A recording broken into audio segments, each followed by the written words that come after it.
Hello dear listener, it is time for the VR Shiz show once again. AC started up for part of the show, so ignore the buzzin' in the background. I'm not going to die of heat exhaustion for you, not yet at least. Enjoy this wonderful show for ya ears. Yammering. Welcome to a brand new episode of the VR Shiz show. Once again, I'm your host, Richard. And I am your co-host, V. V, you're not going to go with the whole name? No, I just dropped it. It's less expensive. How much did it cost you to add ints?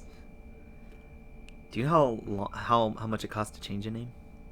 Yeah. So why did you change it just to V?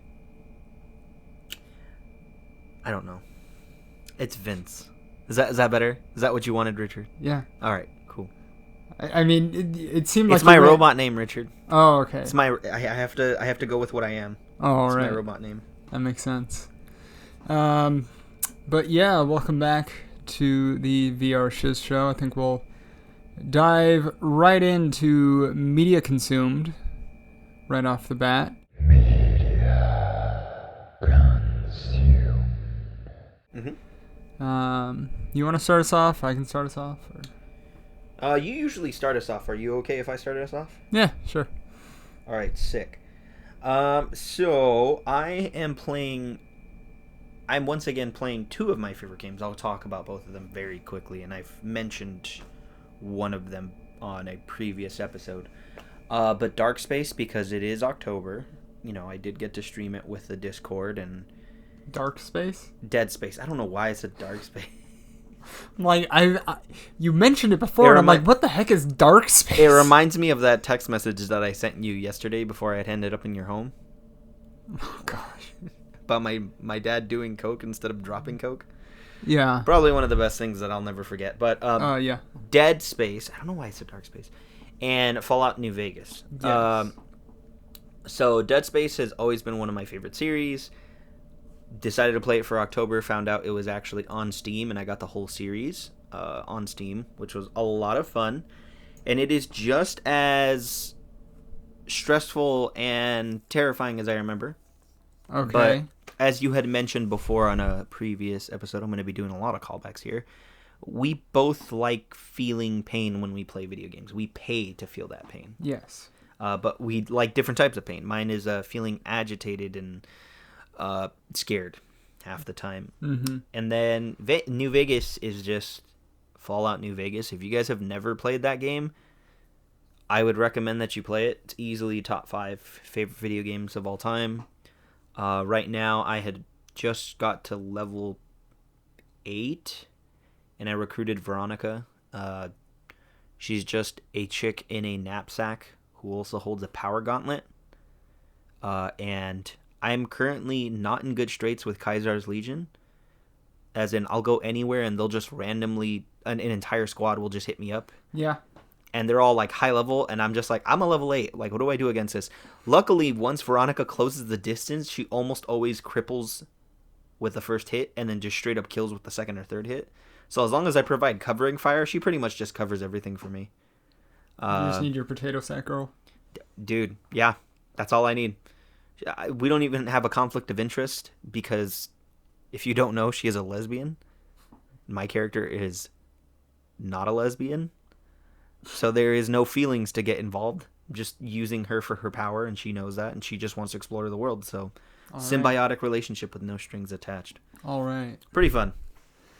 Nice. I've already ruined the podcast. I can't wait. Yeah. I mean, the podcast is ruined when we started it. Fair. I have said one day this is going to come back, and I've said at least one awful thing every single show, I think, at this point. Which Probably. Is, I think I just need to keep it consistent, so that'll be my one. Just one? That'll be my one for today. I think you've exceeded more than one in the past. Fair. All right, let's go to yours. So for me, I've been playing a lot of Spelunky 2. Like, a disgusting amount of Spelunky 2. Mm-hmm. And it only came out 6 days ago, I think. Mm-hmm. 5-6 days ago or whatever. Yeah, I put about 155 hours into the first Spelunky. Okay. It took me probably 60 to 80 hours, I want to say, to beat the game on just regular difficulty. Okay. Or beat like the game the regular way. There's not difficulties. You said 60, 60? Yeah. That's a lot of. How long do you think it's going to take you to do this time? I mean, I have put in 8 hours into the game, and I am sometimes making it to the second world. Sometimes? Yeah. Oh yeah, you were in the second world when I had come over. Yes. It was problematic, to say the least, that this second world is a struggle. The entire game, I thought the skills would transfer over, and they do, but they just made the second game so much harder that they're like, hey, we know everyone got good at Spelunky 1. No, you're not going to stay that way. So it's humbling. We'll just say that. Yeah. Like, oh, I know how to play this game. And... Like, even with the mechanics that I'm, like, fully aware of and that I've figured out, I still just screw up because my garbage hands don't do what I want. Or there's something stupid nonsense that happens, because in Spelunky, the smallest bit of nonsense will happen to you randomly, and then suddenly you've lost all of your health. Like, you miss a jump just by, like, a little bit, and then you fall down all the way, you're stunned, something runs into you, hits you, knocks you into something else that hits you, and then you fall into spikes, and then you're dead. The only thing I can think of that has given me that feeling recently is playing on, I think, the second hardest difficulty of Doom Eternal. Okay. And the only reason I did it was out of spite because of you guys. Because they're like, don't play that one. You're not going to have a good time. You're not going to be good enough to do it. I think Quiz told me that. And I'm like, okay, let's find out. And you know what? It was very frustrating. But the only difference is I didn't get teleported immediately to the beginning of the game every time I died. And I died a lot. Like, I think I died in the first room because I missed a shotgun blast and lost all my health in 2 hits to a zombie. Yeah. And then I realized, all right, cool, let's see what we can do. And then I lowered it because it got too hard, and then I realized I accidentally made it too easy because I was so used to the much harder version. Yeah. But, you know, what are you going to do? Yep. Nah, for me, it's... Yeah, Spelunky's been kicking my butt. I'm hoping to, get better eventually. Hopefully beat the game. But... So do you get better, or do you just get lucky? Both. Because at a certain point, you start to figure out how you should be moving in the game. Okay. Like, aside from how you move, you figure out how you should move. Which I'm still in that process, and I'm still bad at executing on it. Because Fair the enough. first one, I had movement down, not to a T, but I understood it. Yeah. And I still would mess up and everything in the first one. But I still, like I said, I eventually beat the game on its hardest thing, and it only took me till like 100 to 120 hours in to beat the game in the fullest capacity of going to hell. It reminds me of that quote from John Wick. Mm-hmm. You are a man of... What is it? A man of commitment and sheer freaking will? Something like that. Something like that. That's I don't know if I could sit there and do that again and again and again and again for 120 hours. I'm not that kind of person. I don't know if I could. See, Spelunky also, like I mentioned again that I love roguelites, but with other roguelites, it's like, oh man, that run ended. Well, I'm going to try again on this next one. Spelunky is like, all right, we're done. We're not going to touch this game. I'm done. I'm done with Spelunky right now. And then 5 minutes later, I'll pick up the controller again. I'm like, all right, here we go. And then I'll just get angry, and then I'm like, nope, done for the day. Yeah, and you get angry, you take a breather, you look back, and you're like, man, that controller's not being played right now. Yeah. Be a shame if someone played it right now. Yeah. I get that. I get that frustration. But overall, though, how would you say you are enjoying the game compared to the first one? The game is so much better in just about every regard. It improves upon just about everything. There are a couple tweaks that I'm not thrilled with how they adjusted. Okay. My main one is there's a climbing glove that you can use to climb walls and stuff. And the way that they changed how that works is kind of annoying to get used to, and I'm sure once I'm used to it, it won't be that big of an issue. Mm-hmm. But everything else, all of the additions, all of the tweaks and changes, I think are improvements. Okay. So they just made a good game better. Yes, they made a perfect game even more perfect. Because the only reason that Spelunky 1 had flaws is because the speedrunning community are insane for that game. And they broke it with how they could do things. And so there were a lot of tweaks that were specifically targeted towards the speedrunners to make it a bit more challenging, as well as make runs. Each run is a bit more interesting individually rather than, well, I started off kind of crappy, let's re-roll. Okay. But, yeah, no, it's a high quality game. But I think that finishes our media consumed section of the show. So, I figured something that I used to do on the other podcast that I was a part of is every now and again we do what we called work stories, which, having worked at an interesting place, leads to interesting tales of what you see and what you deal with at such career prospects in your life. So I figured we'd do probably one story each, given how much I'm sure we'll talk about them. Interesting. Okay. Do you want to start first? You want me to start first? I can start us off. All right, let's go. So, I work at a facility that deals with natural world, with the natural world, to keep it vague. We got, hiking trails, all that kind of good stuff. And at this facility, you run into interesting people in interesting situations. One of the ones that jumps to mind, that I don't think I've told you before, is me leading a hike. So, I go through, lead a hike, tell people about what they see, all the plants and animals and all that kind of nonsense. And as we're hiking, all of a sudden a man jogs by. But it was so bizarre because this dude was shirtless and only wearing a swimsuit. But he had a towel with him. We don't have pools at this area. We have a stream. I don't know if this man was swimming in the stream. Is that illegal?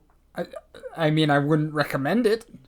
I mean, the water is very much not clean and has poison oak and stuff in it. So I'm like, all right, man. You do you, I guess. Yeah, and he was an interesting character because he had super long hair and he was just built. Is this the guy that you were telling me about? Did I tell you? Oh, yes. Is it? I remember. Oh, was it Matt Riddle? Yes. Yeah. Oh. Because I forgot about this story. So did I. I forgot I told you. We'll have to explain this. Okay, so go ahead. First of all, this ties back into wrestling because a while ago we were watching wrestling and the dude Matt Riddle, he was wrestling at the time, and I was reminded of the story because that's exactly what the guy that I saw at work looked like. Actually, the funny thing is knowing his demeanor, because he's the same exact person no matter what. Yeah. It was almost probably 100% Matt Riddle. Matt, if you ever listen to this, I just want to let you know that Richard met you before I did, and I'm disappointed about that, but it's still one of the funniest things. I'm also concerned for your health that you're swimming in dirty stream water. Yeah, I mean, there are other much cleaner places in California. Not a lot of places, but there's still cleaner places here. Yeah. But, okay, continue on. But yeah, it was just the most bizarre thing because, again, I'm not just hiking through. I'm leading a hike of people. And so I just kind of have to, stand in shock and awe while telling these people about trees or whatever. And this dude just jogs on past carrying his towel. I think he was barefoot, too, at the time.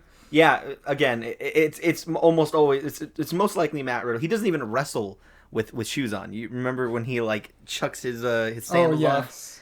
I just... Matt, man, you disappoint me, my guy. You disappoint me.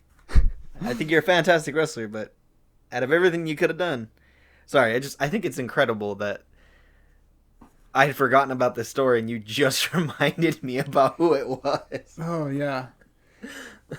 Yes, but that was the first story that just kind of comes to mind. I'm going to scale them up as we go on because they get just more and more bizarre as would likely happen at such a location. I'm trying to think because, like, the first story that always comes to mind is probably one of my better stories. Uh-huh. But I don't know if I want to go that route. You know what I mean? Yeah. Like, do I want to start off really strong and then just... I mean, you can start off strong, and then... Okay. Because I'm sure there's also other stories that you're not thinking of that are probably... Yeah, there are definitely other stories. There's some short ones that are just like... Oh, yeah, you can share one or two of those ones. But I think I'll start off with this one because this is always the one that I go to. Mm-hmm. Now, living in the state that we live in, there is a specific grocery chain store that only exists here, and I think specifically in Southern California, if I'm not mistaken, that I've worked at. Okay. I've asked around. In other states, they don't have those. And I don't think they have them up north. But if you've ever worked in the service industry in any way, shape, or form... It's awful. Yeah. Most of the time, a good portion of the bosses aren't necessarily the best bosses out there. Yeah. People are really hard to deal with, and they just don't pay you enough to deal with people's things. But hey, man, I needed a job. It was my second job outside of working with my family, and I needed experience.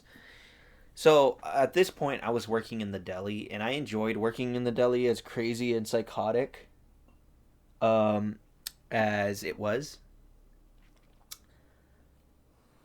But man, did we get a lot of weird people. One of the things that I learned really fast was the people that you can trust the least are people with kids and old people. Because more often than not, they are the ones that are caught stealing things. Oh, yeah. It made me so jaded working there. But I'm going to give probably my best story. It's called, in all my circles, I call it the potato salad story. Now, I'm going to ask you a couple questions as I'm going along. I'm sorry, but just to stop this and derail it entirely, my mind just went to the SpongeBob quote of, "We spent 3 days on this potato salad. 3 days!" Honestly, I felt like that father after the end of this, and I think you'll understand why. All right. So, a gentleman comes up, and he is with his wife. You can tell that the wife is the more aggressive of the two. Mm-hmm. She's the more firm and commanding one in the relationship. And he comes up. He seems like a cool guy, right? Seems like a perfectly fine dude. And he goes, "Hey, can I ask you a question?" And I'm like, "Yeah, of course you can." Obviously, he has a right to ask questions. He's like, "Which one of these potato salads has the most amount of egg in it?" Now, Richard, I'm going to give you 3 different types of potato salads because that's what we had at the time. And you tell me, based on the name alone, which one you think has the most amount of egg. So we have the country-style potato salad. Mm-hmm. We have the white rose potato salad. Okay. And we have the deviled egg potato salad. Which one has the most amount of egg? The deviled egg potato salad? Okay, keep that in mind. So I tell him, it's the deviled egg potato salad. And he's like, cool. So he goes back, and I hear him talking to his wife, because they're about 5 feet away, and I'm behind the counter. And I hear her, because she's not talking super loud, but it's loud enough to hear. And she goes, "No, he's wrong. It's the country style. Or it's the white rose. It's the white rose potato salad." Now, the white rose has the least amount of egg in it. Okay? So he comes back, I just squint at her like, "What?" She comes back. The gentleman comes back and he's like, "Hey, can I ask you a question?" I'm like, "Yeah, of course, sir." He's like, "Could you tell me again which one of these has the most amount of egg in it?" I'm like, "Sir, it's the one that's yellow because of the yolk. The deviled egg potato salad." He's like, "Okay." He goes back. They get louder. He's like, "No, I don't care what he says. He's wrong." And I'm like, "Lady, I've been working back here for like a year." Comes back. And he's like, "Hey, could you tell me again which one of these has the most amount of egg in it?" I'm like, "Sir, it is the one with the word egg in the name deviled egg potato salad. It is the deviled egg potato salad." And he's like, "Okay, Like, he's totally oblivious to the way I'm feeling right now. Like, he's just like, hey, I just want to confirm, like, 3 times. Comes back, and they're in a full-on argument about potato salad, no less. And she walks up, and she's, like, super angry, right? Because the white rose isn't the one. I'm telling her husband that it is not the one with the most amount of egg in it. I'm telling him clearly that it's the deviled egg. So she comes up, and he's like, excuse me, sir. I'm like, yes, ma'am, how can I help you? Like, just like that. Like, I'm already getting heated. She's like, can you tell me and my husband which one of these has the most amount of egg in it? And I'm like, ma'am, as I've told your husband about 3 times already, the one with the most amount of egg is the deviled egg potato salad. It is in the name. You can also see the amount of eggs in there. You can see all the yolk. You can't see it in any of the other ones. It's the one that's yellow because of the yolk. The deviled egg potato salad. And she goes, well, fine then. Like, thinking, like, lady, I didn't come up with this. Like, I just can't. And then so she's like, get that one. And then she walks away, and I'm just like, okay. And this whole time, my coworker is in the back washing dishes, right? All right. He's watching all of this go down. And then he's like, the guy's there again, and he's like, hey, so can I get a pound of this? I'm like, okay. You want 1 pound, right? He's like, yeah, I want 1 pound. And I pull out the pound cup, and I'm like, you want this cup right here? And he's like, yeah, I want that cup. I'm like, you want 16 ounces? He's like, yeah, I want 16 ounces. I'm like, okay. So you think it gets better, but it doesn't. So I fill it up, give it to him, and he just looks at it for like 5 seconds. And he goes, well, I wanted half a pound. And I'm like, I took a breath because I've never lost it on a customer. I was this close. Richard, I was this close. And I'm like, sir, you told me. I confirmed with you 3 times. Like, I'm talking to him like that. Like, my voice is cracking because I'm trying not to lose it right now. You told me 3 times that you wanted a pound.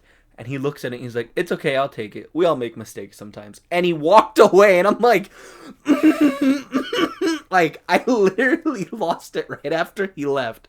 He just looked at me like with the most innocent smile and just goes, we all make mistakes. And I'm like, oh my gosh. And my coworker's in the back, and he just starts busting up. And he's like, Vince, what the hell was that? I'm like, am I losing my mind? Did you see that? And he's like, bro, he's like, he just looked at me, starts laughing, and he's like, are you okay?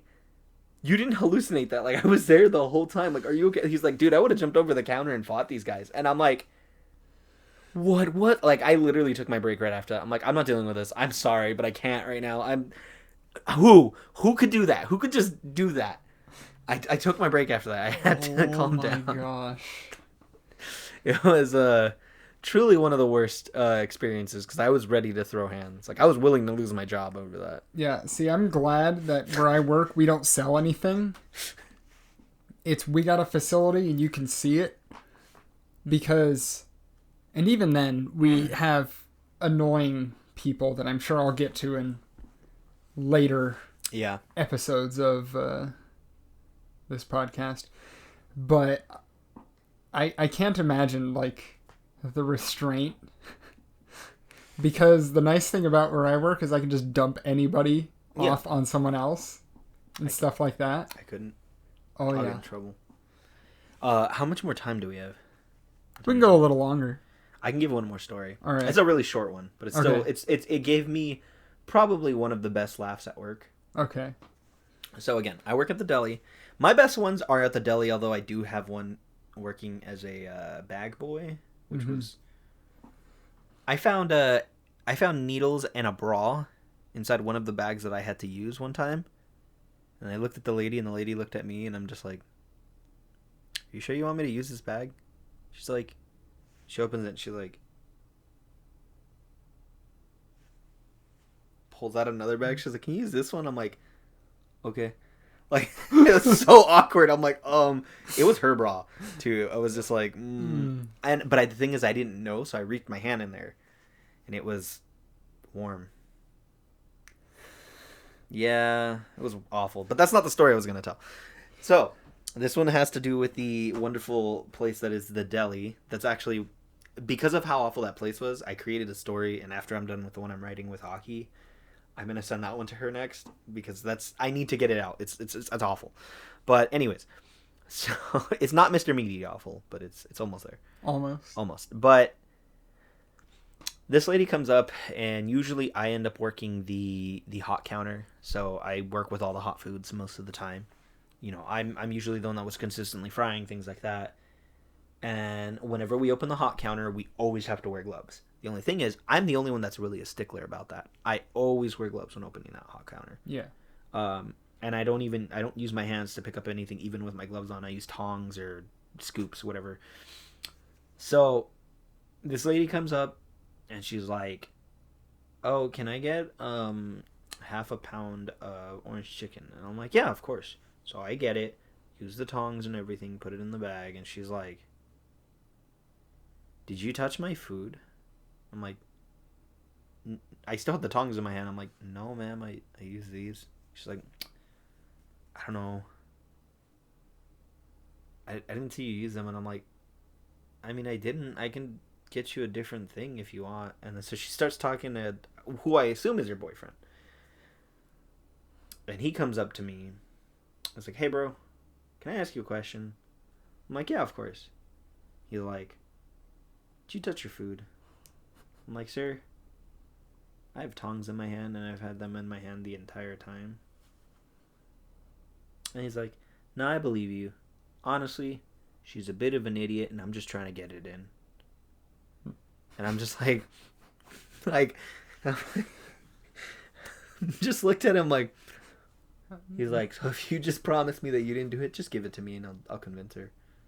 It's not the only meat she's eating tonight." And I'm just like, "Okay, here you go." And I just start busting up. Oh, and it was just gosh. like, it was one of the best. Like, I'm like, oh man, that was worth it. Like, that was so worth. That reminds me of another, not a work story, but a concert tale, which I'm sure I could do another whole spiel about stories of concerts, because you get just about one every show. Yeah. And so, I think I might have told you this show before, but it was to see the Chats, which are an Australian punk band. I'm almost 100% sure I know which one this Okay. is, but continue. So, at this show, a number of other things happened that I'm sure I'll tell about again. We'll probably do, like I said, concert or show stories. Yep. Of weird things that I've seen at shows. The thing is, I've only performed shows, so I can give you some of my fun things. That'll be great. Oh, yeah. Yeah. But as for what reminded me, at this show, I'm at the front of the show because I'm like, it's a small venue. I figure I can make my way up front, hang out there. And so I do. Mm-hmm. All of a sudden, this dude who smells really bad of BO. Smash player, yeah. Yeah. He, bright red hair, dude was kind of weird, walks up and just stands right next to me. And, I remember this one. Yeah. And I'm just looking at him like, what? There's plenty of other places to be. You don't have to weasel in right next to me. And I'm just, whatever. Dude's weird. You meet weird people at shows. So, I'm waiting there. And then, as time goes on in the show and having a good time and everything, he moves back and leaves before the show starts. I'm like, all right, I guess he didn't want to stay here next to me. Fine by me. Then he comes back and just stands there again, and I'm like, what are you doing, dude? Who are you, mystery man? Why do you stink so bad? Yeah. And so I'm just like, whatever. All right, this dude's probably going to do this throughout the show. The less time he's over here, the better. Yeah. So he comes back and forth throughout the show. Sometimes he goes over into the pit, stuff like that. Comes back. He's like, "Hey, man, you're right if I keep a spot here?" And I'm like, "Sure, whatever."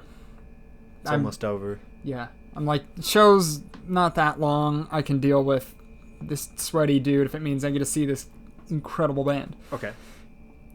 At some point, he comes and brings two chicks back to the front of the venue with where I'm at.